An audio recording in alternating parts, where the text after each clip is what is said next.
Well, hello. Oh, hi.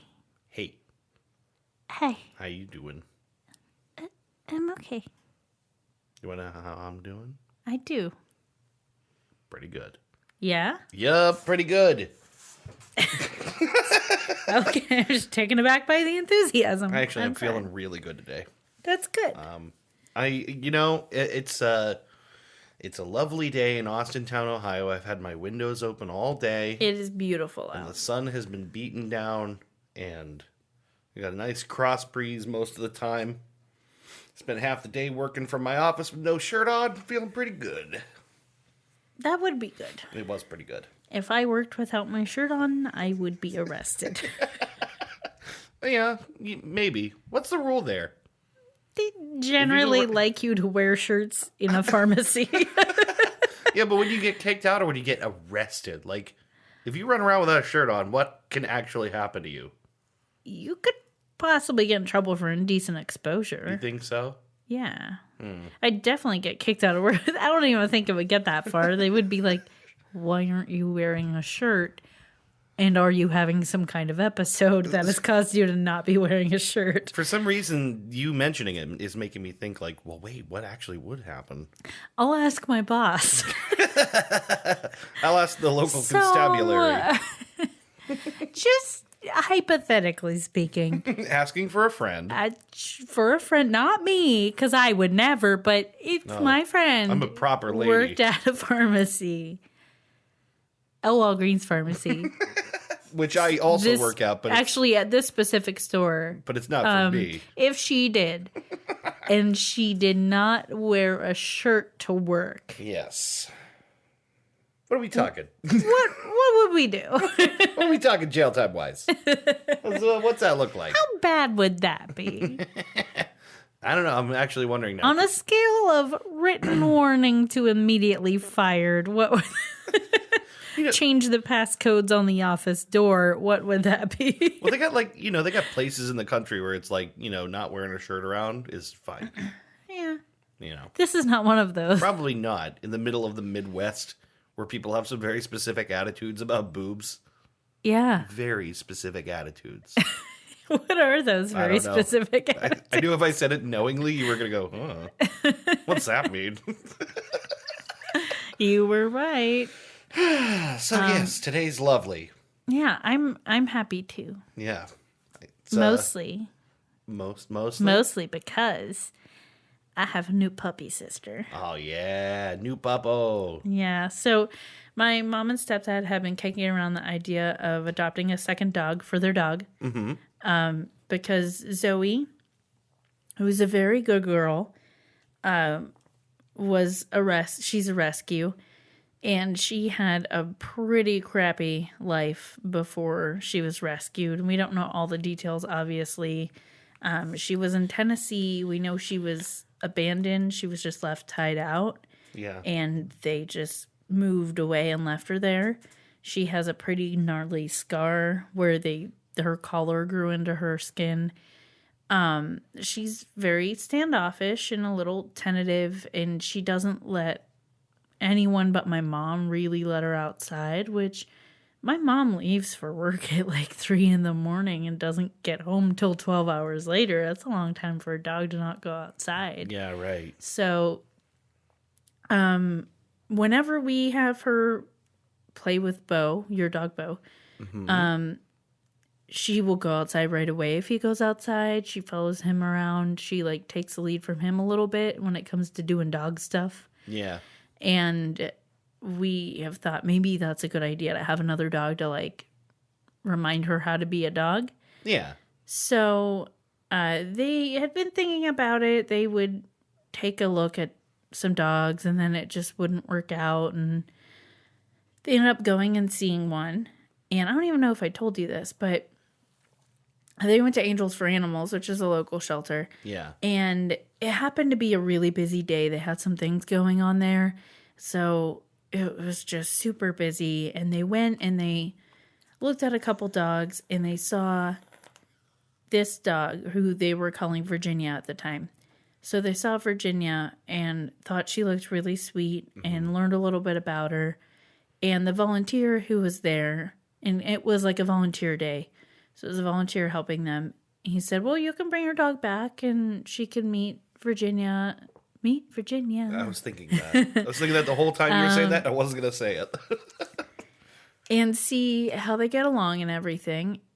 Well, my mom didn't know that, like, the proper way to do things there is you first have to fill out an application and be approved to adopt, and then you set up a meet and greet with the dog. Oh, so like you maybe shouldn't just show up and meet a dog because you might get rejected anyway. Well, no, if you have a specific dog in mind, you just have to have your adoption paperwork already set up, and then you set up a meeting. Okay. They didn't know you just couldn't bring your dog back and do it that way and see if it's a good fit. Because no one told them. Right. And it was a volunteer helping them. He probably didn't really know, you know? Yeah. So they come back with Zoe because that's what they were told to do. And the person who was there, I think, was also a little bit stressed because it was a super busy day. Mm-hmm. And was like, well, that's not really how this works. We already have someone else who's supposed to meet with this dog and bring their dog to meet with her and see if it's a good fit. And that's not really how we do things. And so my mom and Troy were like, you know what, that's fine. We didn't really do things the right way. We'll just go. You know, there's someone else in line to see her. That's fine. Well, on the way out, they ran into the owner who I think knows my dad. And so my mom kind of knew her as an acquaintance. And she recognized her. The lady recognized my mom and went, oh, what's going on? Why are you leaving? Why are you leaving? And my mom, you know, said what was going on. And she's like, what dog did you want to see? And they tell her, and she's like, let me go grab her. And my mom was like, well, I don't want to cause a problem. You know, we didn't do things the right way. And she's just like, I'm the owner. I do what I want. And so she grabbed Virginia, and they went out on the patio. And they sniffed each other, and then they kind of ignored each other. Yeah. And they're like, yeah, I mean, they seem okay so far. Like, that's a good sign. They're sniffing each other and showed a little interest at first, you know. Mm-hmm. So exchange business cards like dogs do. Yeah. And by that, we mean shoved their noses as far into the other dog's butt as they could. If you're a dog, your butthole is basically your business card. Yep. It's like the same thing. And if you're a certain kind of person, your butthole is your business card, too. It depends. Weird. I would like a business card shaped like an anus if I was a proctologist. I'm just going to write down that you said on May 2nd, It's recorded. You don't have to document it further. I said if I were a proctologist. Well, you did. Yes, you did. I'm sensing an anniversary gift. Mm-hmm. Hey, you know, it's all about being thoughtful. You remember things. And I remember you want a business card you're going to get, shaped like you're an going anus. to get, you finally learned that lesson with an anus-shaped business card? Yep. I regret my life choices now. Never saying anything again. Look out, Vistaprint. That's going to be fun. Yeah, probably going to get rejected. So, anyway. Yes. The other people were supposed to meet the dog after them. Mm-hmm. And then the shelter was going to be closed Sunday and Monday. So they said, we'll let you know Tuesday if it's a good fit or what's happening. Well, apparently the other people never showed for their appointment. So I didn't realize that. Yeah, they got a call on Tuesday and said, hey, if you want to come back and meet with her again with your dog, we'll see how it goes. So they did that, and they said, you know, your dog is being a little bit standoffish with her, but, you know, take her home, see how it goes. Yeah. And so far, it's been really good. I hadn't met her until I came home from work last night. I turned the light on in the kitchen where we had her kind of like by herself with little baby gates and stuff because she's not potty trained and we didn't have a crate yet. So she immediately started wagging her tail as soon as she saw me. And because of Zoe, I'm not used to that immediate excitement and like sweetness because she was always so standoffish. She's good with me now. Right. but not at first. So I sat down on the floor with her, and she like crawled in my lap and was licking me and playing with me and playing with toys and laying in her dog bed, and super cute. Just very sweet dog, very nice demeanor. She is a puppy. She's 5 months old. I didn't realize she was that young. Yeah. Okay. She calms down quickly, though. Like, she does want to play. She does want to run around. They didn't want to get a puppy. Right, and they didn't want a female dog. But they How things change. But the people at Angels for Animals were like, they were concerned about having 2 female dogs.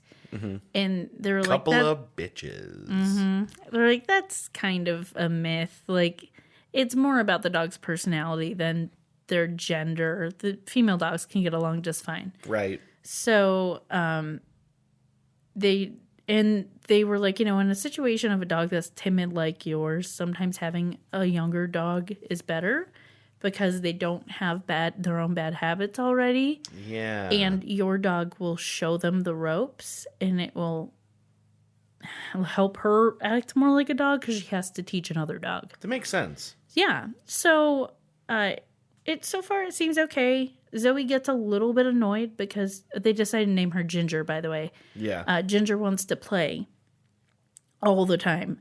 And I told my mom, I'm like, this is what it's like when Zoe's over visiting Bo. Yeah. She's fine. And you're eventually going to realize that when you're not looking, she initiates play. Mm-hmm. And then acts like she doesn't because she's a bitch. No, I love Zoe, but she does that. She she does. Will initiate play and then act like she didn't do it. So you just see Bo being annoying, and then you're like, oh wait, she smacked him in the face with her paw 5 seconds ago and made him start up again when he had finally calmed down. It's the truth. Yeah. It's so completely the truth. I'm like, you're gonna see her do this eventually. Yeah. But they ran around a little bit together. They're playing a little bit. Zoe looked extremely tired. Like, she was worn out already. Bet she was. So I think it's going well. She already let her outside, as long as I let Ginger out. Yeah. And I told you earlier, but she stayed out in the living room today. Usually if my mom's not home, she hangs out in the bedroom by herself. But she stayed in the living room because Ginger was there. So she didn't want any other dog to be getting attention if she wasn't getting attention. Aw. So yeah, it was. I think it's going well so far. I've never had. Well, I take that back. I had 2 dogs at the same time when I was born. We had 2 hunting dogs. Yeah. Who were also both female. Crystal and Brandy. Crystal and Brandy. Most strippery dog names. Stripper dogs. Yes, they were good dogs, but they were crazy because they were hunting dogs who lived in the suburbs. It was not good. Yeah. They jumped the fence a lot. Aww. But I mean, I was really young. By the time I was really forming memories, we didn't have them anymore. Yeah. So ever since I can really remember, I haven't had 2 dogs at the same time. So this is new for all of us. Yeah, I guess so. But yeah, that's Dog Corner. Christy's Dog Corner. Oh, I could talk about dogs forever. I'm so excited. I know. Well, you're gonna see a lot of cool new things happen, specifically with Zoe. Like I think you're gonna see her take on a lot of behaviors and habits that she might not have before. I think that's gonna be interesting. You know, I think so too. Be good for her. I just want to see her be a little more confident. Mm-hmm. And I think this might help that. I think eventually, once Ginger gets a little bit older and calms down a little bit more, they will be buddies. Yeah. I think it's just going to take a period of adjustment, but so far it seems okay. And Zoe's being very patient. She's just doing her okay, this is fine thing whenever Ginger wants to play and she doesn't want to play. She's like, okay, all right, this is fine. Well, with Dog Corner aside, would you like to play Bingo. Our favorite game? Oh. Uno. Bingo? Bingo. Yahtzee. Uno? Bingo. Yahtzee Uno Bingo? Uma? Oprah? Oprah? Uma. That's an old joke. That's a really fucking old joke. I don't even know if people remember Who made that joke? That was Dave Letterman hosting, That's right, I think, the Oscars. Oscars. It was the Oscars. Oma? Omaha Steaks. Oprah. Uma. Pumbaa. Pumbaa. Timon. Pumbaa. Dave Letterman is such a weird guy. Yeah. And as I remember, that joke didn't do well. No. So why are we still talking about it? Because, sometimes something can be so bad it's actually better than it would have been if it had just been good. Yeah. Yeah. Neil Breen, for one. I was going to say, Neil Breen. We'll have to talk about Neil Breen sometime. Yeah. But news. it is time to play the news quiz, our favorite game. I'm going to present you with one true news story. Trees. And you're going to have to find the true story amongst the false stories. All right. Fnews. Fnews. All right. Are you ready to play? I'm ready for some trues and fnews. Trues and fnews. We should just call it that. I love it. It's a really stupid name. Welcome back for Trues and Fnews. Trues and fnews. It's a really stupid fucking name. I am committed to it now. All right. Trues and Fnews, round one. Well, not round one, just... There's only one round. Trues and Fnews, here we go. Story number 1. Divine Child High School, a Catholic school in Dearborn, Michigan, announced plans to distribute modesty ponchos to girls whose dresses are too revealing at prom, until public pressure led them to abandon the plan. Okay. Story number 1. Story number 2. The official website of the Department of Health and Human Services was attacked this week, replaced for a scant 13 minutes with a single gif of a turtle on a skateboard flipping the middle finger. How does he flip the middle finger? Get the little, little fingernails. It's just kind of like, eh. Okay. Number 3. In an apparent bid to further distance itself from the NFL, Vince McMahon has announced that the return of the XFL will feature women's topless flag football for online broadcast only. Oh, those are good. Recap, please. You want to hear them again? Yeah. All right, here we go. Number 1. Divine Child High School, a Catholic school in Dearborn, Michigan, announced plans to distribute modesty ponchos to girls whose dresses are too revealing at prom, until public pressure led them to abandon the plan. Number 2. The official website of the Department of Health and Human Services was attacked this week, replaced for a scant 13 minutes with a single gif of a turtle on a skateboard flipping the middle finger. Number 3. In an apparent bid to further distance itself from the NFL, Vince McMahon has announced that the return of the XFL will feature women's topless flag football for online broadcast only. Those are really good. Cha-ching. I'm having a really hard time with this one. So the first one is something that I wouldn't be surprised by, but that's why I think it isn't the real one. And also, it was very detailed. Like the name of the school and the city and state where it's at. I think you're trying to throw me off. Okay. You're trying to feel out my strategy here. Yeah. The second one was the turtle On a skateboard. Flipping the middle finger. The bird. Yeah. God. I feel like I would have heard that. I feel like I would have heard about that website getting hijacked. That's a fair point. Okay, I'm going to go with the XFL one, and I don't know if it's right, but I don't even want it. Usually it goes what I want to be true. I don't want that to be true. But I have applied my rationale, and that's my final answer. All right. The true news story was the modesty poncho. Why wouldn't they just... I mean, not saying that they should, but why wouldn't they just be like, you can't come to prom? Yeah, that's a great question. The idea was just to sort of to, like challenge people to obey their dress code or whatever, Which it's bullshit. Just let them. It's so mean. Let them wear what they want to wear. You're not giving men modesty ponchos. Yeah. Fucking stop it. And they're at a dance. Half the point of being at a dance is to ogle each other. Let them ogle each other. Yeah. Like, why are we pretending the dance is for anything else? And it's a Catholic school. They're probably wearing uniforms 90% of the time anyway. Yeah. Like, whenever else they're at school, let them have this one fucking opportunity to enjoy themselves and get to wear what they want to wear. It seems so cruel prom. to me. Yeah, it's prom. Like, only... Yeah. This is the thing that drives me nuts. But it, like, really does seem like the obsession with, like, modesty thing is a province of perverts. Yes, and also... How will men learn how to behave themselves in public when women are just existing if we don't teach them that they're not there for your enjoyment and amusement all the time and you have to fucking deal with it if you're distracted by them? Yeah, right. That's a you problem and not an all women problem. It started with the ankles. They It started with the ankles and it shot up from there. I don't know how get any work done when all these ankles are walking around. We had a joke in high school I think you told me. Goody Carcelli's class.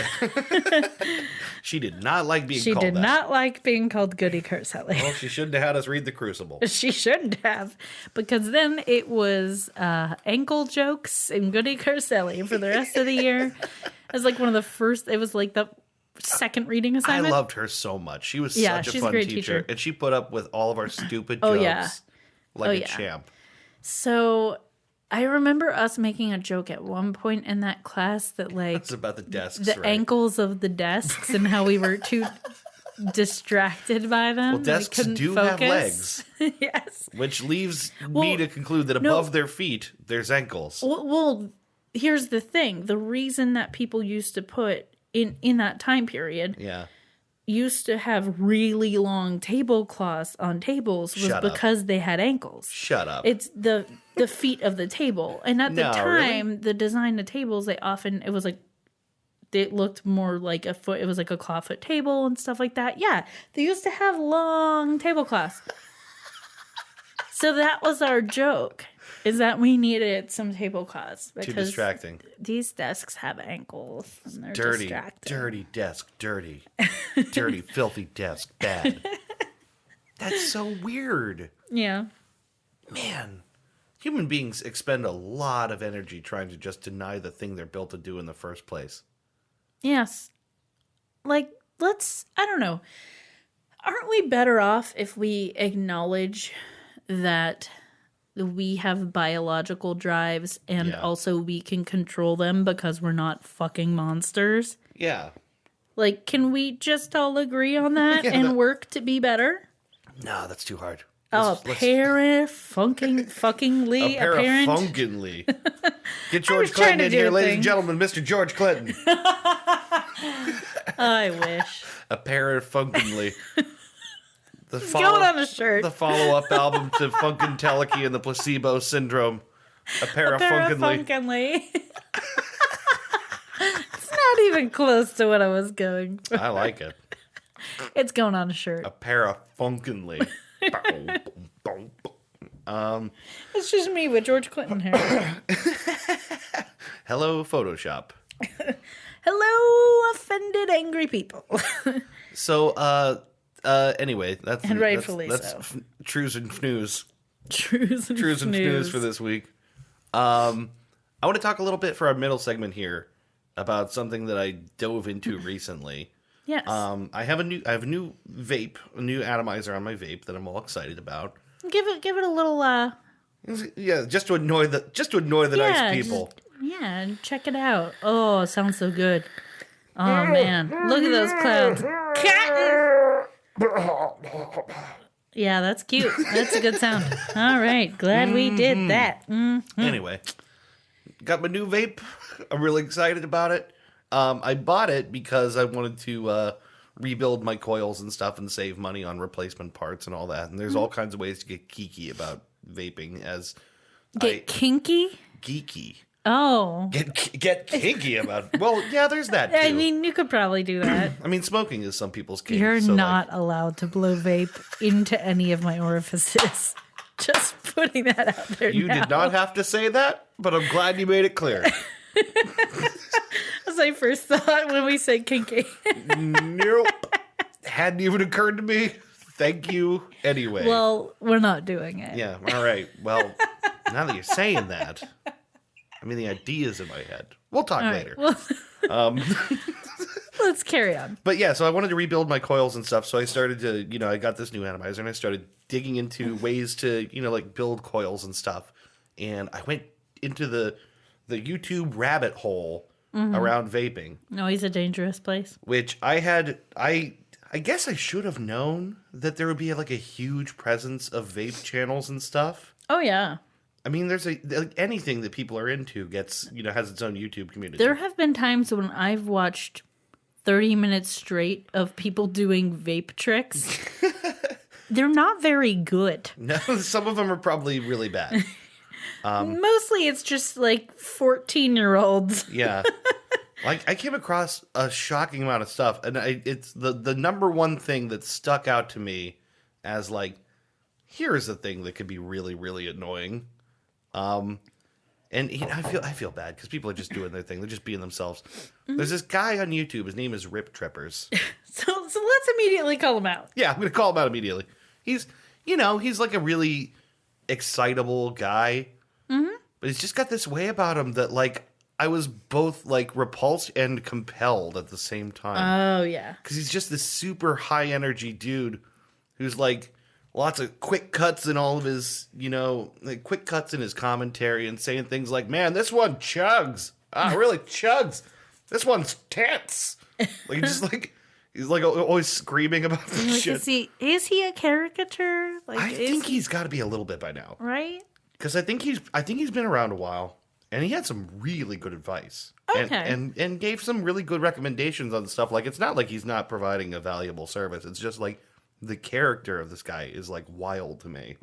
Well, it's just like that, what's that YouTube guy, the chef, who has that weird cadence when he's talking that he's developed over time. Chef John. Yeah, over at the All Recipes. Right, guys, please watch it. It's called so Food weird. Wishes. The channel is Food Wishes. And he makes really bad puns. What's the one we always say? Oh my god, he was making a deep dish pizza and talking about whether you fold it in or cut it off, and You're the Krusty the Clown of how much crust goes around. You're the Krusty the Clown of how much crust goes around. And that's his cadence, like, all the time. That's how he talks. He talks like this. And we were really watching one of his videos because time. we wanted to see the thing he was making. And we're like, this is weird, right? Like, that people don't talk like that. Nope. I am a real human. Ha ha ha. Ha ha ha. I'm a real person. I'm a real person. Ha ha ha. Ha ha ha. Chef John. I am Chef John. Ha ha ha. He's so bizarre. And it's gotten more distinct over time. Like, he didn't used to talk like that. Right. It's just, like, developed it. Yeah. He did this. I don't know why. But, and my point in bringing him up was the fact that his videos are really good, and I like them, but also they drive me crazy. Oh, yeah. Because of that. It's like a small panic attack listening to him, because it's like, why is he talking like this? I had to go on Reddit to find out if it was just us that found this weird, or if other people thought the same thing. Spoiler, other people think the same thing. Yeah. Well, because he speaks with a certain cadence, and he'll say, take your dough and roll it out on the table. And you're going to want to flour it. And then you're going to want to stretch it out into a circle. And then you're going to want to leave that sit. Yeah, and it's not even like the same pattern all the time. It's not even like every so many syllables. It's just like there's like a rise and a fall. Yeah. And a little pause. And then he'll do it again. It's and weird. Then sometimes it'll sound like a question. And then he'll do it again. I just don't understand it. And I do like his videos. I think he is very good he's a good at chef. what he's doing. He's a good chef, and we followed his deep dish pizza recipe, and it turned out really well. Really well. But just do something about that cadence. Yeah. And Rip Trippers is a guy I can't even begin to imitate. He's got like a vaguely kind of, I don't know, some kind of southern accent of some kind. And And oh god, he does these amazing. I don't know if he knows what he's doing exactly, but he does these vape pulls where he'll like start puffing and then lean all the way back into the back, like the bottom right corner of the frame. He'll lean all the way back and then blow a vape so cloud. the frame has it's enough all the room vape for cloud. the vape. And his eyes get real big. And then he'll say something like, "This one just chugs." Like he's amazing and weird, and I really like him. Sounds adorable. Yeah, honestly, he's like, it took me a while to not just be annoyed by that guy, but he gave some really, really useful advice. I discovered tons of people like this, like tons of DIY channels, how to make things, how to build coils. When did you get your new vape parts, by the way? Came today. All right. Came today in the mail, and I spent like a bunch of the last few days researching before it came in of like how I was going to work with it and everything. So it was really helpful. Like, obviously, anyone who makes channels like this is pretty helpful. You know, it's like useful to people who have an interest in that thing. Most of the vaping stuff I've watched is not helpful. Right? It's, as I said, just people doing vape tricks and not good ones. No? No, it's literally like a 15-year-old blowing vape clouds. Yeah, and then like doing that twirly thing with their hands. Like, I made it a cyclone. Yeah. No one cares. Do your homework. I get lost on YouTube sometimes. Me too. I mean, I clearly got lost on this. Yeah, but like you got lost with purpose and ended up finding someone weird but also good. Yeah. I got lost and I never came back out fully. Well, I like when you like follow from one thing to the next and all of a sudden you're on a completely different topic. Oh yeah. I did that one day where I do that all the time. I can't remember what I started on, but I ended it on organic gardening. You know, like, and it was like, that's a thing I already care about on some level, gardening stuff. But I started somewhere not related to gardening. And then I was like, oh, this dude quit his job to do a farm. Let's watch that. Yeah, I do that all the time too. I'm trying to think of any recent ones where I just like really fell down the rabbit hole. Yeah. I always end up wanting to watch Eugenia Cooney videos, but also not wanting to watch Eugenia Cooney videos. I have no idea who that is. She is a YouTuber. She's pretty popular, but looking at her and seeing some of her videos and past pictures of her, it's pretty clear she may have some kind of eating disorder. Oh, is she that girl that everyone, well, like, there's only one, but people are like, you need to eat. And she'll be like, fuck you. Well, she blows it off and she says she doesn't have a problem and she's just naturally skinny. Mm-hmm. But in the past, she has been much bigger than she is now and not by any means ever overweight. Oh, really? She does look terribly thin. Now, healthy looks different on everyone. She doesn't look healthy. Right. But, you know, I'm careful about judging people, but there is a lot of legitimate concern for her. Well, it's like when people are really ribby, that's like, that's generally like... there's a lot of concerning things. Her arms are very, very thin. She recently... Like Zorak? I didn't watch it. Zorak? Like from Space Ghost? Zorak, like those... Yeah. Yeah. And... I didn't watch it, but she recently posted a video where she like tried on swimsuits and stuff. And the real problem that people have is that you have an audience, a lot of which is young girls. Yep. And they want to emulate you. And you're denying that there's an issue. You're not really addressing it properly. And that's just really bad as a role model. Like it or not, you're on YouTube. You have a lot of young viewers. Yeah. You're a role model. Yeah. And it concerns me because of that. So I try not to give reviews, but sometimes I end up doing it anyway because I'm like, okay, I want to see this video she did where she shows pictures of her when she was trying to be a model like several years ago. Mm-hmm. She pulls me in every time. God damn it, that Eugenia Cooney. Because she's kind of fascinating, and also it's sad, and it's like I feel like she knows exactly what she's doing. I think she does too. And I'm always intrigued because she has like her mom in some of her videos, and what people put on the internet and the face that people show you on the internet is not real life. Yep. You don't know what's going on behind closed doors. You don't know what's going on when the camera's off. You don't know if her mom thinks there's an issue and is supporting her in this way or that way or what it is. You don't know. People are slightly different with an audience. Right. Even us, even our dynamic here in this room is slightly different than when we're not on mic. I try not to judge her, but I don't really want to give reviews because I am concerned that she has a problem, and a lot of people are, and I don't want to encourage that. Mm-hmm. But I also, like, am tiptoeing that line. I don't want to body shame anyone either. Like, but it's a little, it's extreme. It's kind of like, if you see photos of her, you'll know what I mean. There are people who are naturally thin, and I know that it's annoying if you're a naturally thin person to have people tell you to eat and have people tell you you're too skinny. Yeah. That's fucked up too. But I don't think this is that. No, probably not.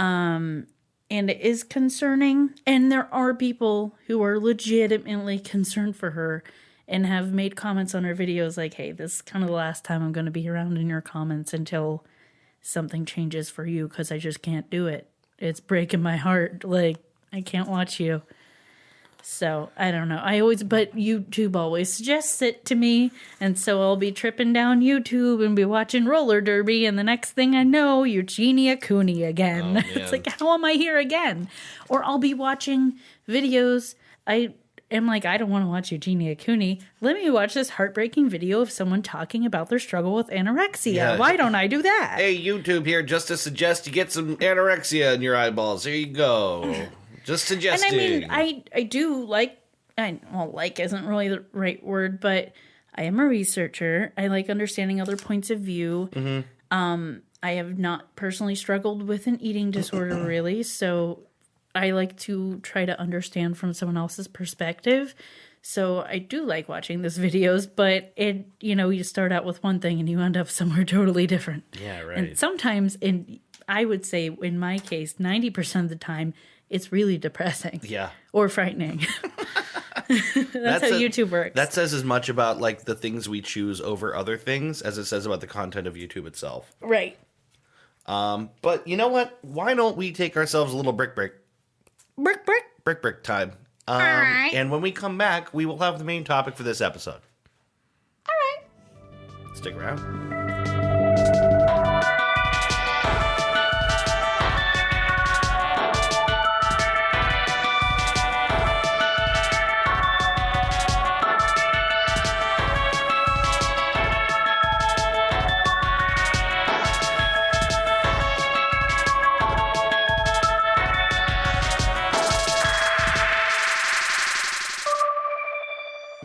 And we're back. We're back. Woo! Get your energy up. Come on. Clap with me. Do you hear me clapping? Do you hear me clapping? All right. No, nice you air don't. clapping. Because this week's topic Great intro. is Tony Robbins. Yeah, wow, great intro there. The man with the weirdest clap Fake in the clap. world. Oh my god. And I will talk about that more. You really had me there. Yeah, that's as high energy as I get, by the way, and for as long as I can do it. That's as fake high energy as I get.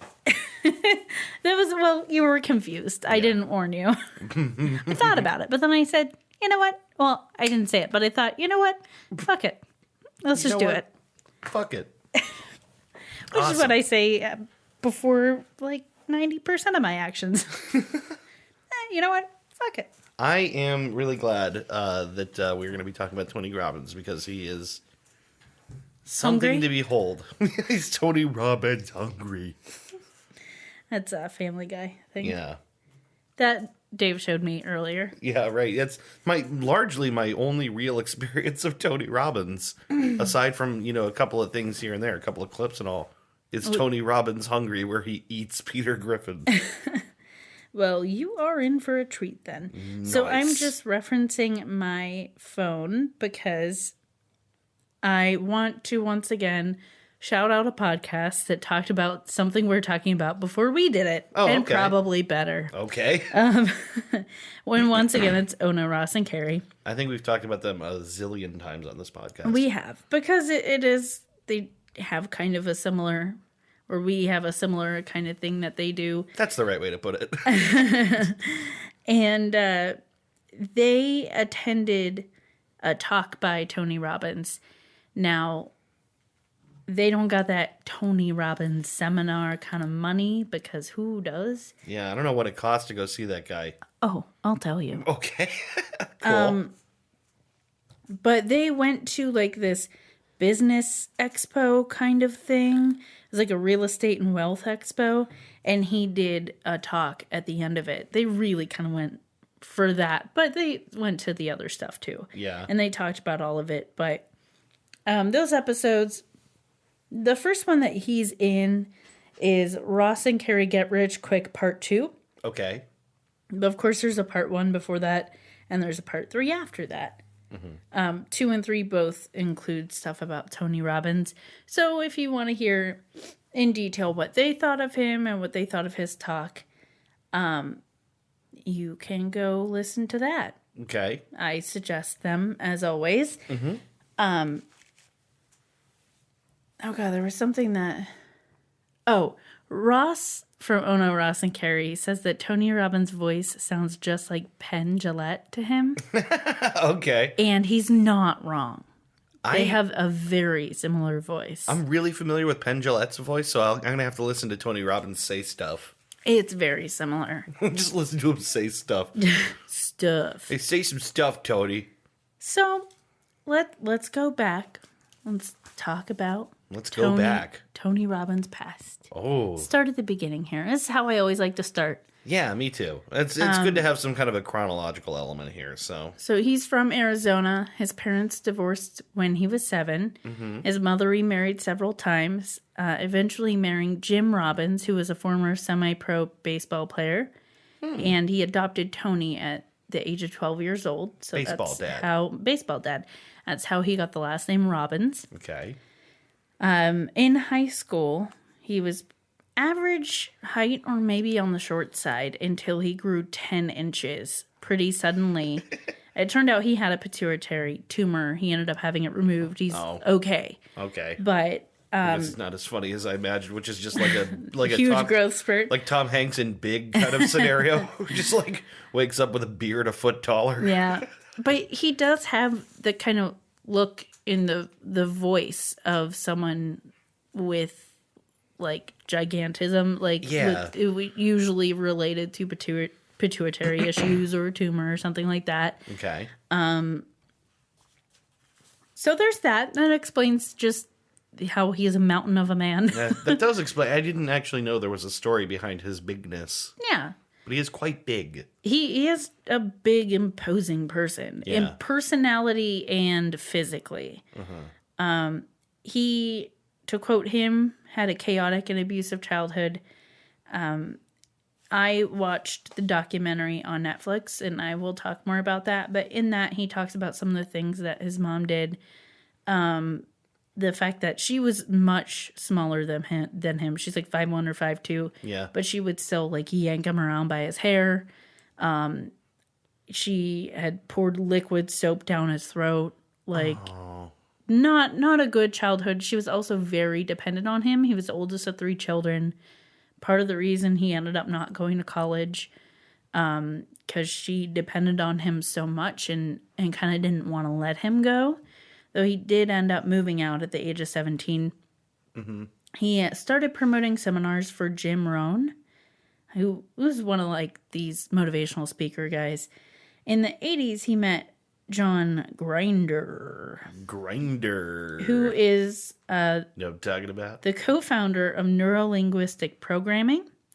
And he became partners with John. Okay. Robbins taught NLP and Ericksonian hypnosis. He then learned fire walking, which he incorporated into some of his seminars, which is important for stuff I'll talk about later. Okay. In 1988, he released his first infomercial called Personal. It was for his Personal Power audio tapes. Okay. They featured celebrities like Martin Sheen and a couple others, but that was the most notable one that Wikipedia mentioned. I feel like by this time he was already doing the motivational speaking thing for a while. He'd had some mentors and some people he worked with. And so it was just people who he helped. Right. Who really believed in him, so they did the infomercials for him. Okay, that makes sense. By 1991, it's estimated that 100 million Americans had seen his infomercials. In 1997, he started the Leadership Academy seminar. It's sponsored by the Learning Annex. And in 2007, he was a TED speaker. Approximately 4 million people have attended his seminars. This is on Wikipedia, so I don't know when that statistic... Oh, whoa. Jeez. Dog Jesus. bark. Oh, God, dog, go away. I don't know when that statistic is from. Sorry, guys. It scared us, too. People just got into car accidents. Make a little note to quiet that patch of audio down. He formed the Robbins Madares Center for Intervention, or maybe it's Madanes, with Chloe Madanes. Okay. They train life skills coaches to help families and individuals deal with addiction and other issues. Okay. In 2014, along with a group of investors, including Mia Hamm and Magic Johnson, he acquired the rights to launch a Major League Soccer franchise in LA. They've named it the Los Angeles Football Club, and they start playing in competition in 2018. In my head, I pictured the LA Tony Robbinses. And they got a mascot with just a big bobblehead that's just him. That's weird. Tony Robbins hungry. Tony Robbins hungry. In 2016, he purchased Team Liquid with some other investors, which is an esports pro gaming organization. Naturally. In 2017, they won the International 7, and the prize pool was over $24 million. Man, I wonder what Tony Robbins' cut of that is. That's what I was thinking. So I wanted to include those kind of achievements because, first and foremost, remember, he is a business person. Yep. And I think it's important to keep that in mind, especially when we talk about any kind of motivational speaker, guru. I like to keep their motivations in mind too. And I do think that he is motivated by his past and the things that he went through. Yeah. And he does enjoy helping people. I do think that he's possibly misguided, and you can't ignore the fact that he makes a lot of fucking money doing this. Well, and he has a lot of other investments. That's an important thing to think about always is you know, knowing and understanding people's motivations. And that's not to say you shouldn't make money doing what you love doing, or you shouldn't make money helping people. Right. Like, you absolutely can and should. Like, if that's an opportunity for you, make money doing what you love doing. Yeah. But what if what you love doing is making money? Well, then you're stuck in a paradoxical loop. You'll never get out alive. Yeah, okay. All right. Yeah, that makes sense. So his teachings, he's very abrupt. He's no bullshit. He uses taboo language to shock people, so the moment will leave an impression and encourage change. That's kind of what he said about it. He talks about this in the documentary. He's very blunt and even coarse with some people. He's gentle and empathetic with others. He kind of reads what that person needs or what they can handle. It reminds me of cold reading. He's guessing at what the person's issue is until they agree. Like, that's the feeling that I get. Yeah. And I'll talk about that more when we get to the documentary. His teachings talk about the controlling state, the neuroassociative conditioning. He speaks about human needs, influences that affect people, the power of making decisions, and the need to achieve emotional mastery. He is Christian and references God and spirituality in his seminars. Okay. And it seems like a good deal of the people that go are Christian or spiritual in some way. Right. Got to kind of play to the base a little bit. Yeah. He holds multiple seminars yearly, including Unleash the Power Within, Date with Destiny, Life and Wealth Mastery, Business Mastery, and the Leadership Academy. All those sound really cool. Date with Destiny. It sounds like a dating show. Yeah, it does. So let's talk about some legal issues. Can't wait to meet her. It's just Tony Robbins in a wig. Tony Robbins' Date with Destiny. Here he is. He does that whole seminar in drag, actually. It's really inspiring. It's about bravery, ultimately. Yeah. And, being who you are and not being afraid. Yeah. Destiny. She sounds so dreamy. Let's talk legal issues and controversy. Let's. Because there is some of that. That's interesting. I didn't know that. In 1995, Robbins Research International, RRI, settled with the FTC over alleged violations of their franchise rule. He paid $221,260 in consumer redress. And the agreement was, you say that we didn't break any laws and we'll pay this. That's basically, really? That was the settlement. Like one of those. Officially, they didn't break any laws. Yeah. But they did this to make up for it. Agreeing to pay a fine if the claim of liability is actually waived. That was the settlement. Okay. Wade Cook sued Robbins for using copyrighted terms from his book Wall Street Money Machine in some of his seminars. Okay. In 2000, the jury awarded Cook $655,900. That was then appealed, and they settled out of court for an undisclosed amount. But presumably less than $65,000. Yeah. Presumably. Smooth, Tony. Real smooth, yeah. In 2001, there was a defamation suit against the Vancouver Sun. Tony Robbins filed a defamation suit against the Vancouver Sun, which is like a magazine or, some kind of news source. Sounds like a daily paper. Yeah.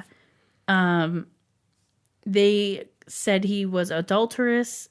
He was an adulterous, wife-stealing hypocrite.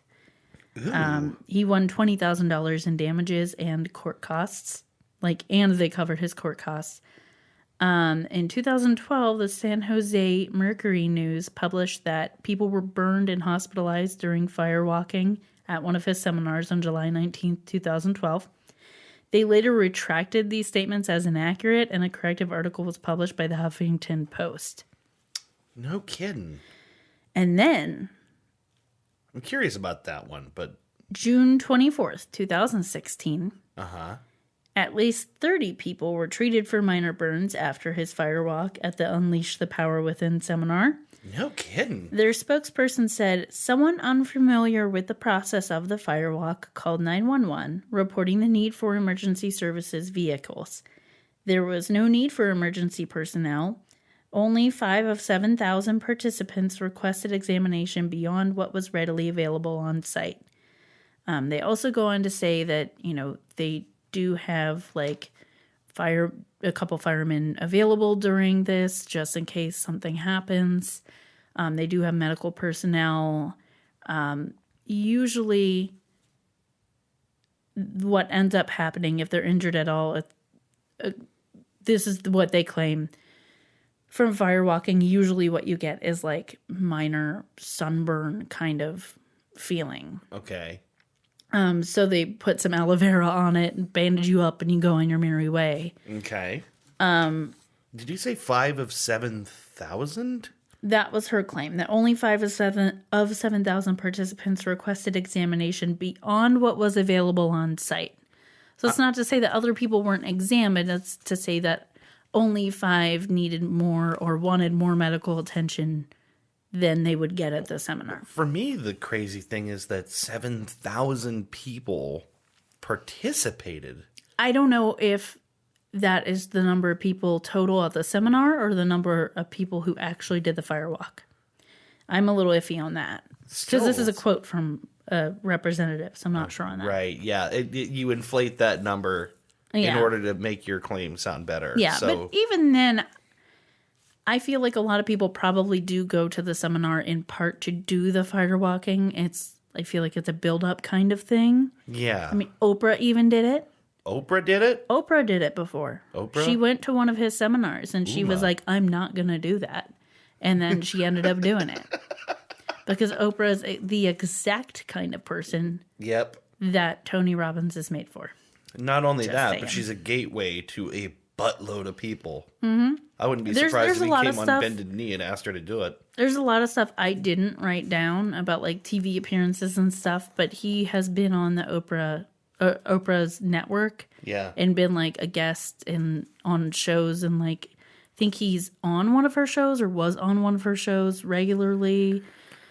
So they have a relationship there. So sure.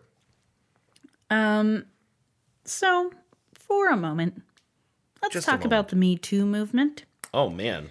So where's this going? March 15th, 2018, there was a video of one of his seminars that was put on the internet. That's recent. Uh-huh. And Robbins stated, if you use the Me Too movement to try to get significance and certainty by attacking and destroying someone else, all you've done is basically use a drug called significance to make yourself feel good. He also, after that, told a story of a powerful man who passed on hiring a qualified candidate because she was too attractive and high risk. Methinks someone might be talking about themselves. Possibly. Wait, too attractive and high risk? Yeah. Meaning just by virtue of being attractive. What? That they're a temptation to that person, or that they're... I guess. And you will see that Tony Robbins does have some problematic viewpoints. And I'll get into that further. How does he feel about the McDouble? Are we going to get into that? I'd imagine Tony Robbins probably doesn't eat the McDouble. I'll shoot him an email. Okay, you should do that. Okay. He later apologized, saying, I apologize for suggesting anything other than my profound admiration for the Me Too movement. Don't know if I'd call that an apology, but okay. That's really funny. That's fucking hilarious. Any apology that starts with, I apologize. It's like, that's really pretty clearly the opposite of the implication there. Mm-hmm. I mean, even me, where I'm like, my skeptic shit goes off, and, like, I don't know. I'm really reluctant to, like, condemn somebody real quickly, but even, like, that's just so far from... His apology and what he actually said are incongruous. Yes. Also, Tony, let me just talk to you for a second. Hey, Tony, listen. All of your seminars are recorded. Mm-hmm. You know this. And I know you do things off the cuff, and I know it's your thing, but buddy. Yeah. Buddy, that was not good. Well, like, there might be some underlying truth there, which is just like, maybe we shouldn't all be trying to tear each other down. But it's really not what this... Get that, but that's not what he said. That's not what he said. Exactly. Exactly. And also, there's a difference between trying to tear someone down and... Trying to get essentially justice. Right. Telling people the things that happened to you. Right. So, I watched for you. Oh, my God. For you and our audience. I me? watched for you, baby. Aww. I watched the documentary, I Am Not Your Guru, on Netflix. I want to watch this, by the way. When Yeah. you told me you watched it, I also wanted to watch it. #MeToo. No, don't use it that way. That's not what that is. I know. I know, I'm sorry. That's a Chris Brady joke. I know hey, it Chris is. Brady. Oh, it kills me. That's for you, buddy. All right, I'm sorry. All right. I take it back. So I would even watch it again with you because I like seeing you react to things. I'm like a little specimen. Yeah. What's he think of it? Well, because we usually align pretty closely. And so, do. I don't know, it just makes me happy to see what you think of things because it's usually what I think of things. And I'm like, yeah, I know. Yeah. So it's called I Am Not Your Guru. It's basically, they pulled that from a quote during this seminar pretty early on,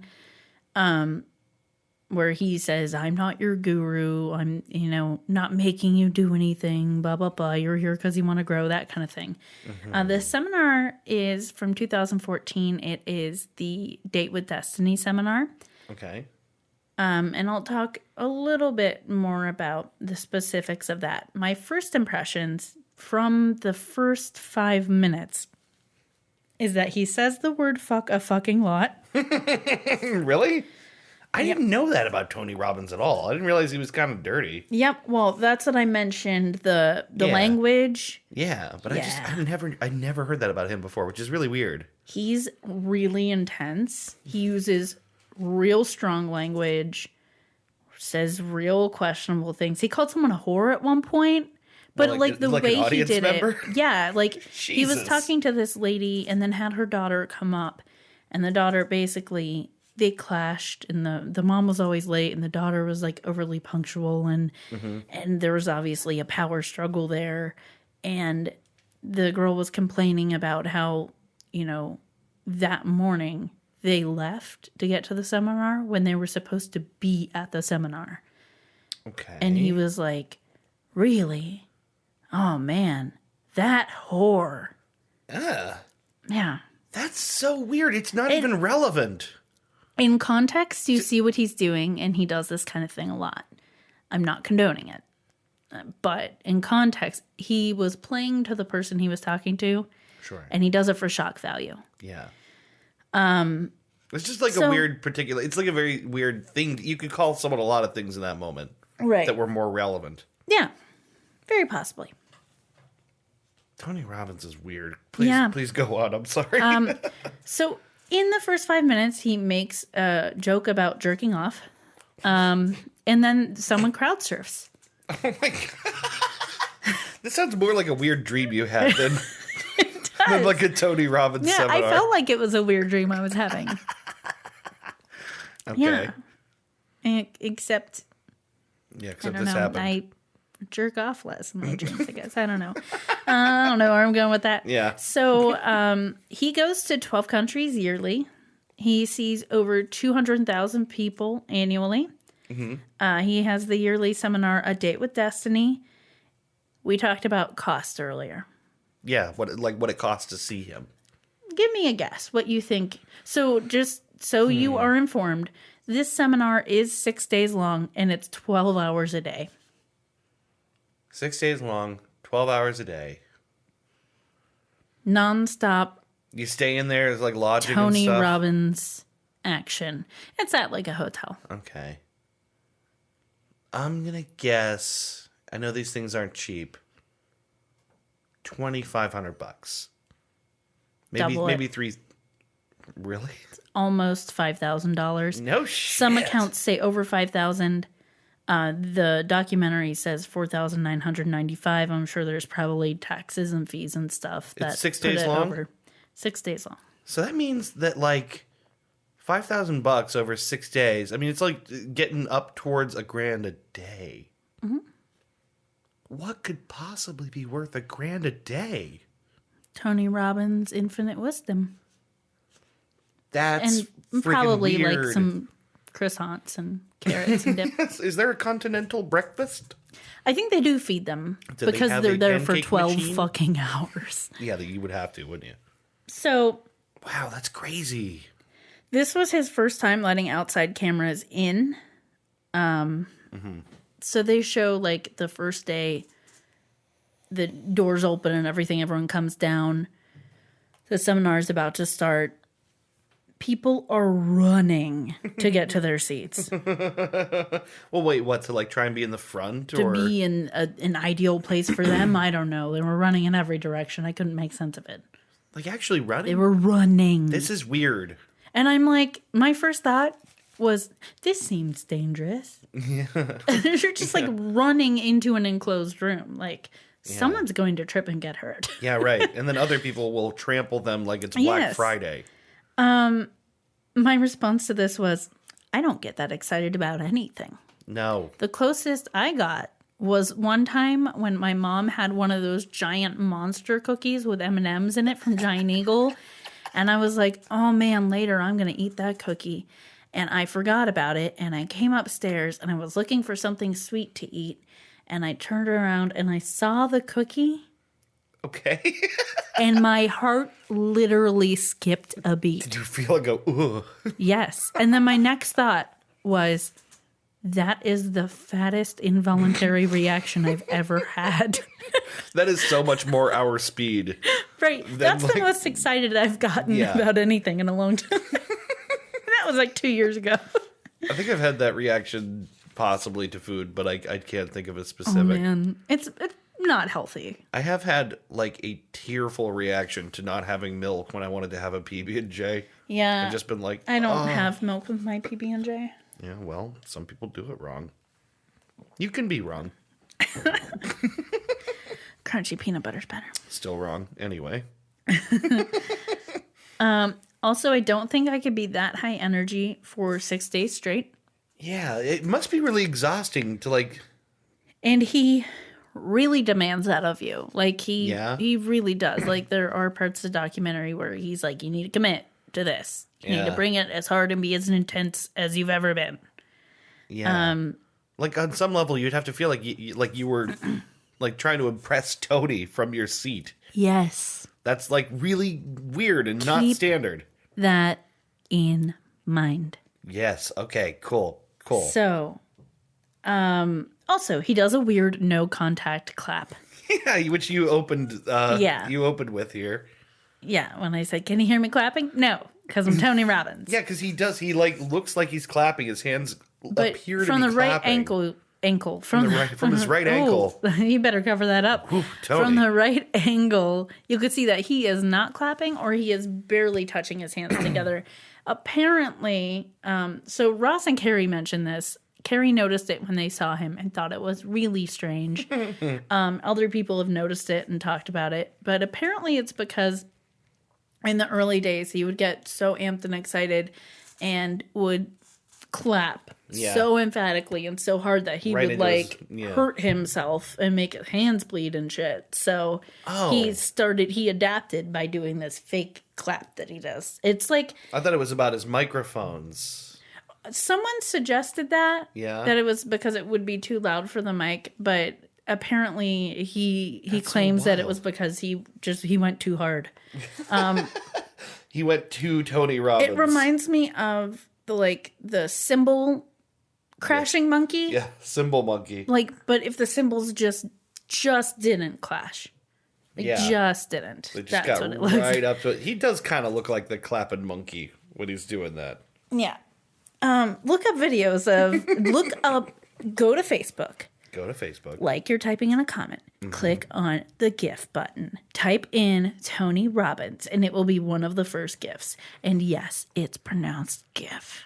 You know, I gave in. I was saying GIF for so long. That's how we all used GIF to say is a peanut butter. It is not a GIF. Which is best served smooth. Crunchy. Smooth. Anyways. We could talk about crunchy and smooth peanut butter all night. So apparently we could and we will. Yeah. So this is the 74th date with Destiny in Destiny. 24 years, which I was confused on because they said it's an annual thing, but clearly he does it more than once a year. Yeah. I don't know. And this one was in 2014. It reminds me of other learning seminars that we've talked about. He puts people on the spot. Yeah. So he starts out one of the first things in this documentary. He says, he wants to talk to someone about their struggle, something they need to work on.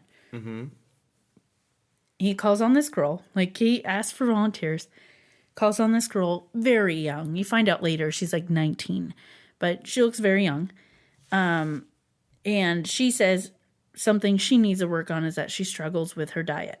That quickly turns into, with questioning from him and him kind of poking and prodding, turns into she didn't get the attention and love that she needed from her dad.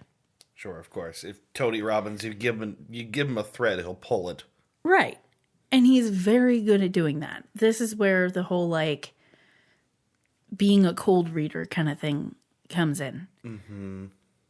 But it's the way he did it. So she says it's her diet, and he kind of prods like, okay, what about your diet? And she's like, oh, when I eat, and I know I could be doing things better to make me healthier. And okay, why do you think you don't? Well, I think I don't respect myself. Okay. And he's like poking a little more, and then really abruptly goes, which of your parents are you craving the attention from? So he flips the script a little bit. It seems a little not fair. It seems like putting someone on the spot. And it seems like something you could ask to anyone and they'd have an answer for you. Yeah, it's general enough that your odds of getting a hit on that are pretty good. Also, it doesn't matter if you've got the best parents in the world. Everyone's parents fuck them up. And everyone has a parent that they want to impress more. Even if it's by slightly. Even if it's like not much. If you were forced to answer that question. Everyone could answer it. Yeah, you're there to participate. You've been primed. You've run to your seat. The energy is high. You've been told to commit to the energy. You volunteered to talk. You were put on the spot. What are you going to do but find an answer? Yeah. So she says, I guess my dad. And it turns out her dad was a drug addict. He basically tells her she needs to forgive him and reclaim her vulnerability with him. Well, Tony, how do you know that? How do you know anyone needs to forgive somebody? And there's more to what he says. The advice that he gives isn't all necessarily bad advice. Sure, generally good advice. I kind of think that's his stock in trade. But it seems like after talking to someone for 5 minutes, it could be a little difficult to determine the right course of action. Even Dear Abby has a full 2 pages to read before she gives advice, Yeah, right. You talked to her for 5 minutes, and he asked leading questions to her. Almost planting the answers. Or right. If you talk to people that way. And I will say, and I don't want to tell everything about that situation. You learn more about it from what happened with her from there. It does seem like that was a good thing for her to do in her life, from what they show in the documentary. Mm-hmm. So it's great that worked out. Yeah. Might not be the case with everybody. Mm-hmm. They then talk about red flags, which are people who could possibly break, people who are considering suicide. So to give you an idea, it's not just Tony Robbins doing the whole show himself. He's got a huge team. Yeah. Everyone is split up into all the participants are in groups, almost like group therapy groups. So they have the seminar that they're doing, but also they're not just sitting listening to Tony. They break at certain points. They talk in their little groups, and they work on things in there too. They go over what they talked about that day, what their goals are, and things like that. So the people who lead these groups have more of a sense of how these people are doing. I also get a sense that when you want to go to a Tony Robbins seminar, you have to spill your guts. Yeah, it feels like that's what's on the table, is you show up an open book. Well, what I mean is I feel like if you say, hey, I want to go to this seminar, you fill out something ahead of time. Oh, so it's not even just you might get called on.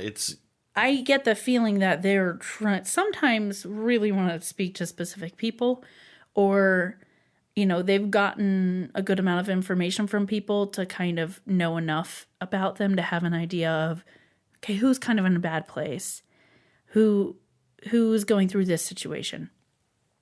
Now, on the one hand, one-on-one attention, maybe someone who can, I don't know if these people are therapists or just trained by Tony. I don't know. Right. But more individual attention, knowing more about the person, knowing what they're going through a little more, that seems good. Sure, right. But in a situation like this, which is very intense, it seems like my reaction, if I saw someone who was a quote-unquote red flag, would be, maybe I'm not going to put that person on the spot. Yeah, like maybe you shouldn't subject someone to a possibly really upsetting experience. This is going to be very difficult for them, and maybe that's not something I want to do. But it seemed like the conversation with him is the opposite. Who are the red flags? I'm going to talk to some of them. That does not seem particularly like good advice, to do it in a big public way like that. And they seemed like, and he did mention, you know, giving them a little extra support, making sure they're okay. But they also seemed excited about how those people could have a really big breakthrough. Which seems more about Tony being able to show people having a big breakthrough and inspiring everybody else in the room than just about that person healing. Yeah. There's like an ego element to it. Yeah. There was also, he was like, people were talking about, you know, these red flags, these people they met.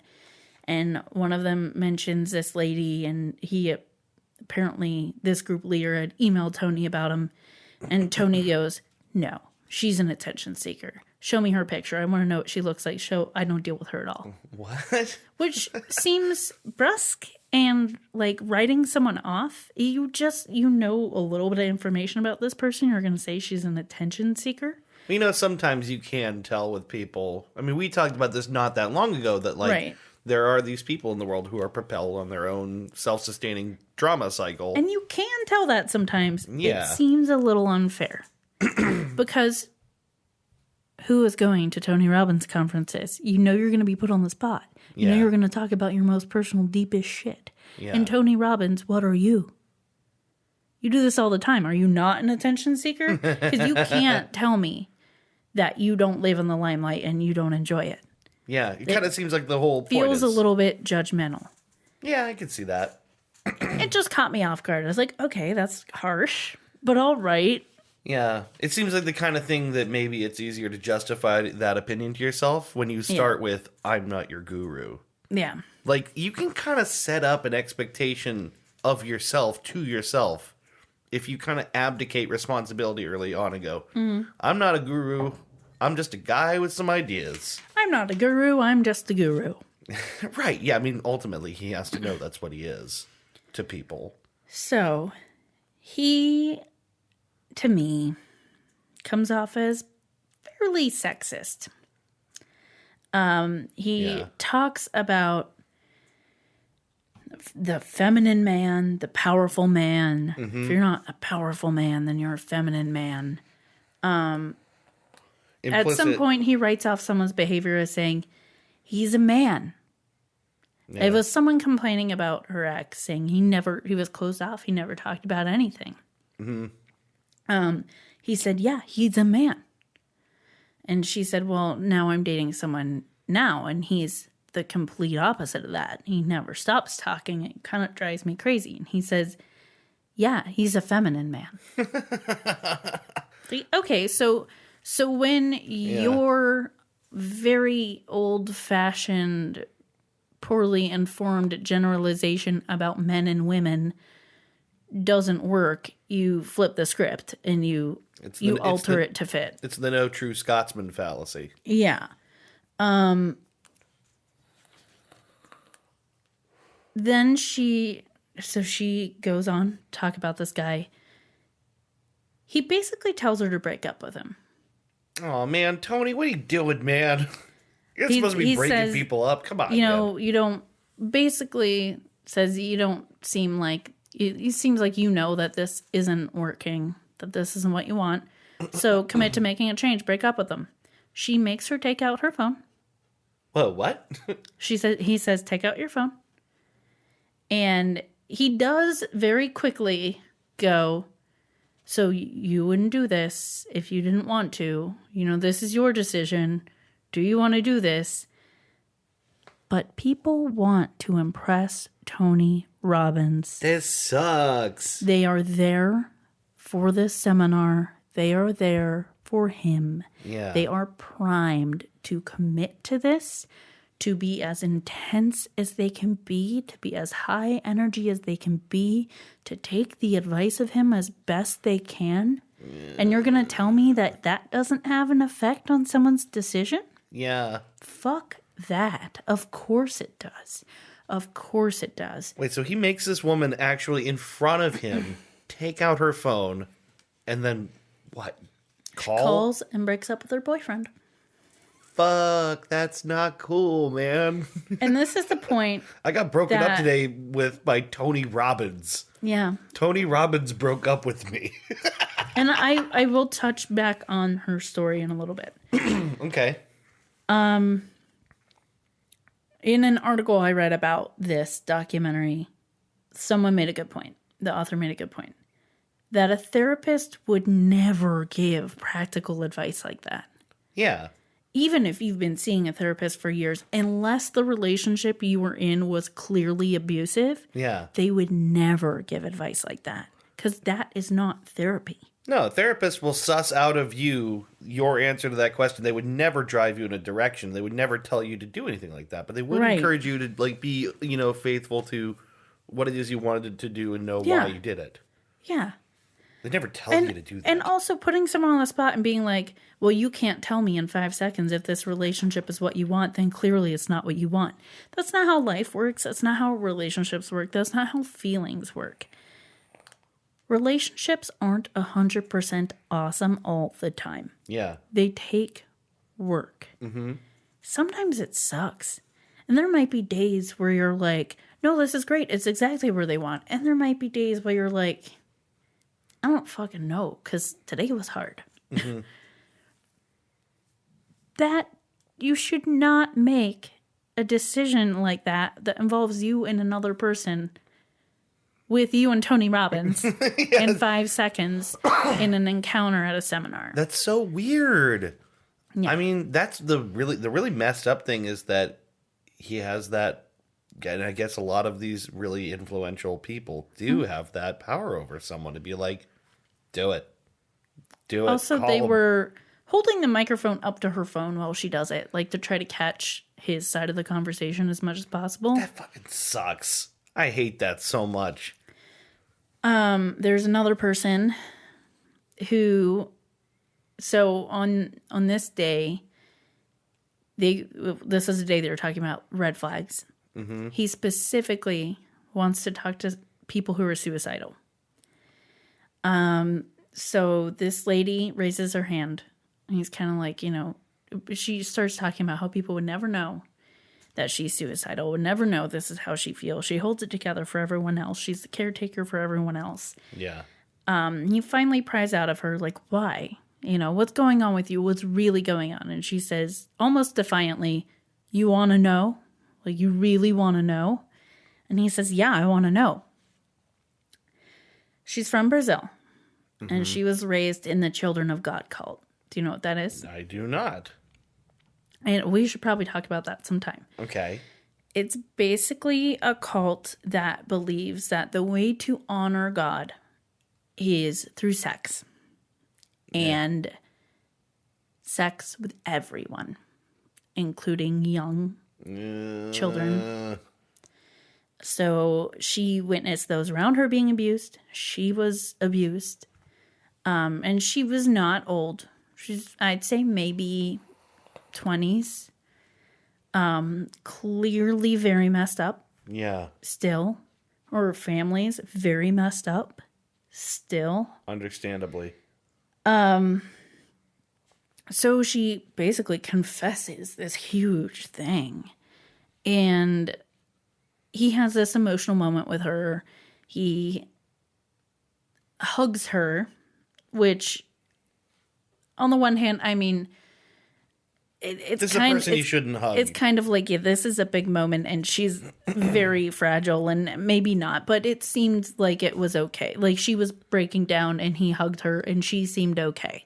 But yeah, it's like someone's telling you specifically about their body being violated. Right. Like, the first instinct should be maybe I won't touch them. I would be concerned with that. Yeah. He promises to teach her what he does and basically help her become someone who can help other people. Okay. And she seems to think that, like, that's a good outcome. Also, keep in mind, she, like, sold all of her belongings to get there, to the seminar. It was her last-ditch effort. She was not in a good place. So I empathize with her just not knowing what to do and someone saying, this guy's great. Go see this guy. Sure. And after everyone heard her story, other people at the seminar gave her a bunch of money to help her on her journey. And because she had spent her last dime to get there. So that's one good thing about it. Yeah, that sounds... people being like, shit, like, yeah, I want to help her. That's a really nice thing of everyone to do. Yeah. But then he tells her to look around the room at everyone who is looking at her with love. Oh, also he tells her that he loves her. He doesn't want her. He loves her. Okay. Which is, I get the sentiment, but also it's when she wasn't thinking that you did. Like, yeah, right. It's just maybe not the most tactful, but yeah. Okay, I get what he was going for, though. Yeah, sure. So he tells her to look around the room at everyone who is giving her their love and support at that moment, and to pick out 3 men that she can tell love her and just love her. What? With no agenda, that support her and care for her just from looking at them. In a room full of strangers. Yes. And she says, that's very difficult for me. And he says, I know. Just do it. So she does.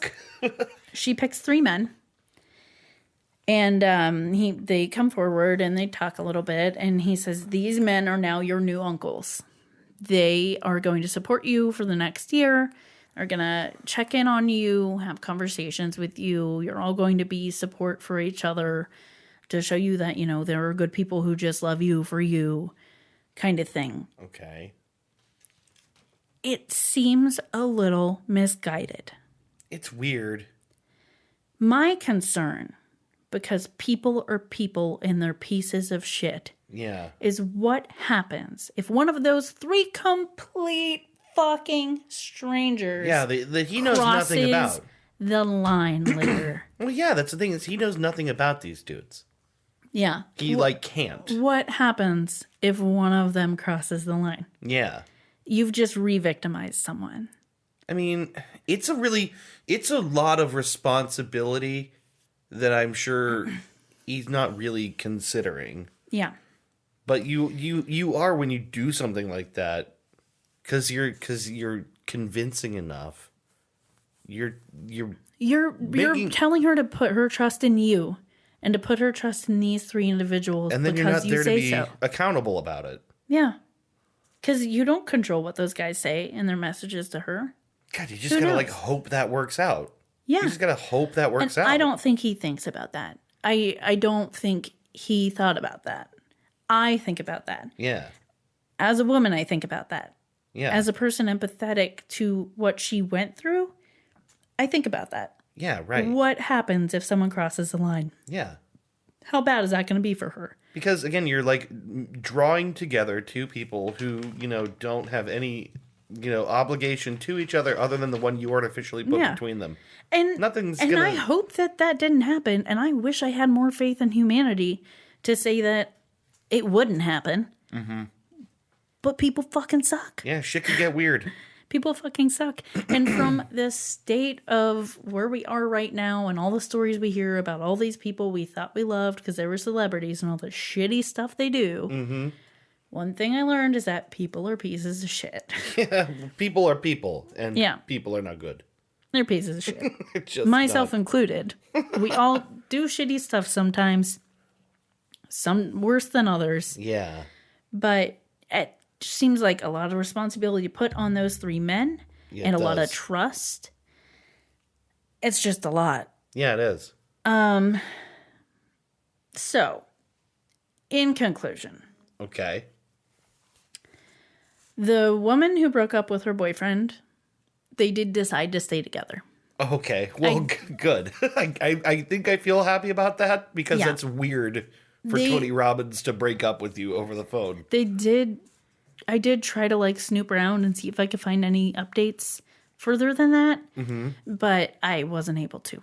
Okay. So I don't know if they're still together. I don't know, because it was one of those updates at the end of the documentary. Right, The documentary was just released on Netflix not too long ago, but it was filmed in 2014.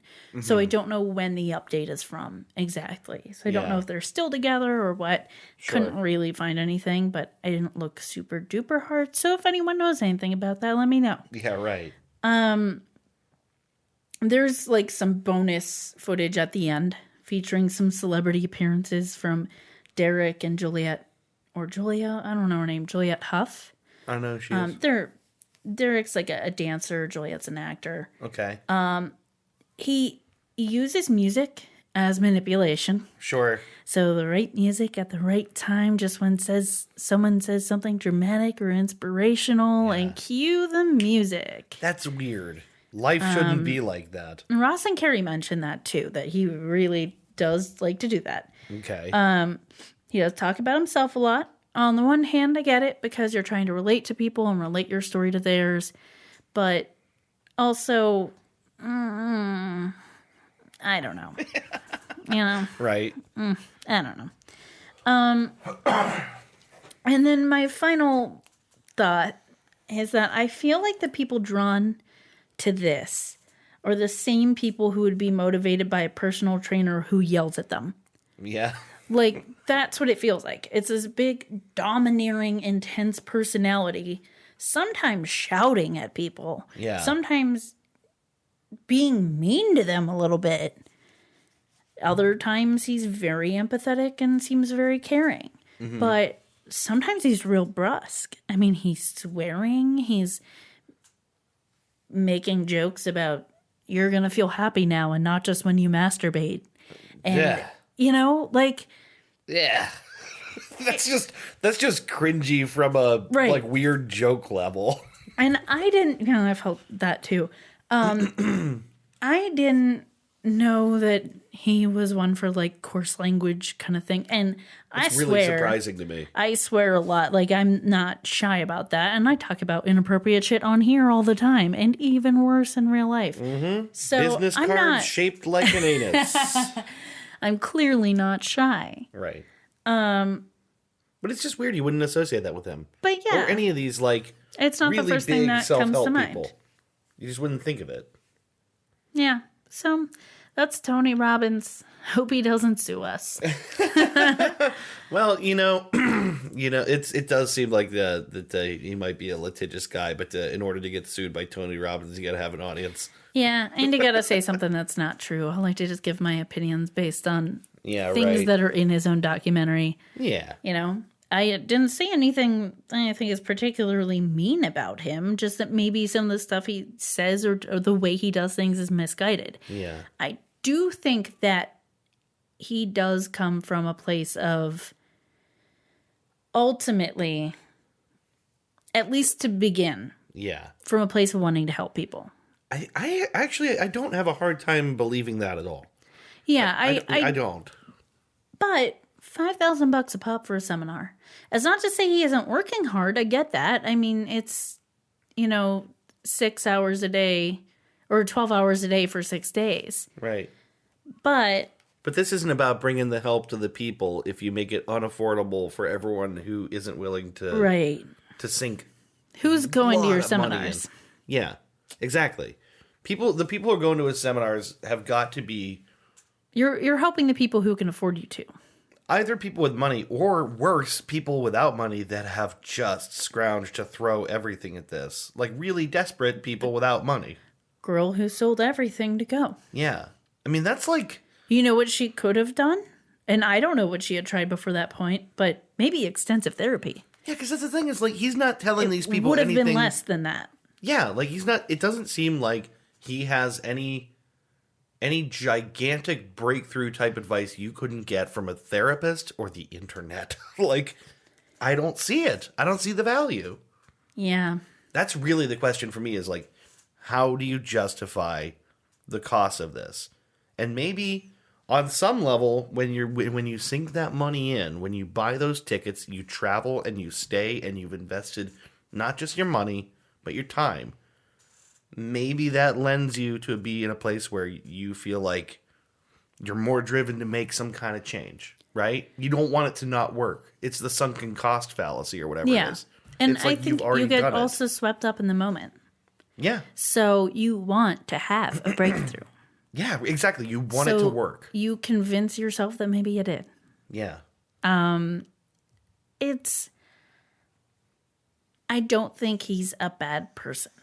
I think he's misguided. I don't know how helpful this stuff is. I want updates from some of these people. I think it's maybe a little bit touchy to put people who are possibly fragile into this kind of situation. Like, wasn't it Landmark Forum that we talked about? That Landmark, that's the one. That intentionally, like, started shying away from, like, weeding people out who maybe wouldn't be able to deal with this kind of intense situation. Because they were having people have psychotic breaks and shit. Landmark was the one where this reminded me a lot of that, where they had that woman who went back to deliver her angry letter to Landmark. Yeah. Because of how fucked up they made her feel. Yeah. That is what I kept thinking of throughout all my research on this. Is I think his heart is in the right place for the most part. Have a couple questions here and there, but I'm a little concerned about how they go about it and how much they vet people, and maybe it's not the right thing to put people who are truly suicidal in that kind of intense situation. Maybe it's better to find another way to help them. He probably sees himself as a guy making good money doing a good thing. Yeah. And just like Joel Osteen sees himself as a guy, a good man of God making money. Yeah. And he also his methods probably work on a not insignificant subset of people, you know? But it's not great for everybody to submerge people in shock. It seems like taking Adderall to study for a test. Yeah. It seems like the quick fix that's going to get the job done and then some. Right. But I don't know if it's really going to teach you how to study. There's risk with that, and it might not always work. Right. I don't know if it's the right way to do it. I don't know if it has lasting effects. I think people get swept up in the moment, and they want to have a breakthrough, and everyone's energy is high, and maybe that helps some people. Yeah, probably does help some people. I don't know. Like, he wouldn't make the money he makes if there weren't good testimonials, if people weren't still coming. And people come to these seminars over and over again. That's really weird. Yeah. That's a really weird one. It definitely says something. I'm not sure what it says, but it says something. So, I don't know. That's Tony Robbins. Tony Robbins, let's give him a round of applause. Yeah, that was exciting. Oh, boy. All right, well, that does it for another episode of Goose Chase. Goose Chase. Thank you for listening. We will see you next week with another episode of Goose Chase. All right. Have a nice week. Bye-bye. Bye-bye. You've been listening to Goose Chase. We are Goose Chase Podcast on Facebook and Twitter. On Twitter, our handle is @GooseChasePod, and our website is www.goosechasepodcast.com. If you have any topics you'd like us to research, please email us at goosechasepodcast@gmail.com. If you like what we do on the show, please rate and review us on iTunes and Google Play. Want to go on a goose chase? Ooh, yes.